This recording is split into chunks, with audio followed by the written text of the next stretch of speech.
Pag-uulat mula naman sa impilan ng DCSB, ang Spirit FM, CMN Calapan, Oriental, Mindoro.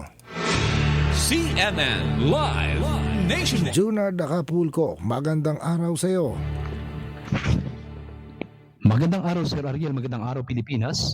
Ikinagagalak ng mga opisyal at residente ang muling pagbubukas ng biyahe ng barko sa pagitan ng Paula Oriental Mindoro at Batangas sa pamamagitan ng Island Water Ferry na inaasahang magsisimula sa March 28, 2026. Ayon sa anunsyo, ang unang biyahe ay aalis ng alas 7 ng umaga mula Batangas patungong Paula. Pinapayuhan ng mga pasahero na magpareserba ng maaga sa Paula Tourism Office sa pamamagitan ng cellphone number 0976-097-0869 dahil ang mga may reservation ang bibigyan ng prioridad sa oras na magbukas ang opisyal na booking ng Island Water. Samantala, magkakaroon ng pagbabago sa pamasahe bunsod ng patuloy na pagtaas ng presyo ng langis na inuugnay sa tensyon at kaguluhan sa Iran. Sa kasalukuyang presyo ng diesel, itinakda ang pamasahe sa 1,320 pesos para sa mga residente ng Oriental Mindoro, habang 2,200 naman ang para sa mga turista.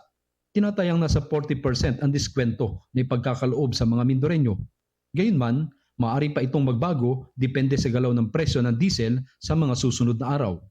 Upang mas mapadali ang biyahe ng mga pasahero, maglalagay din ng air-conditioned minibus na babiyahe mula sa Coro patungong Pola.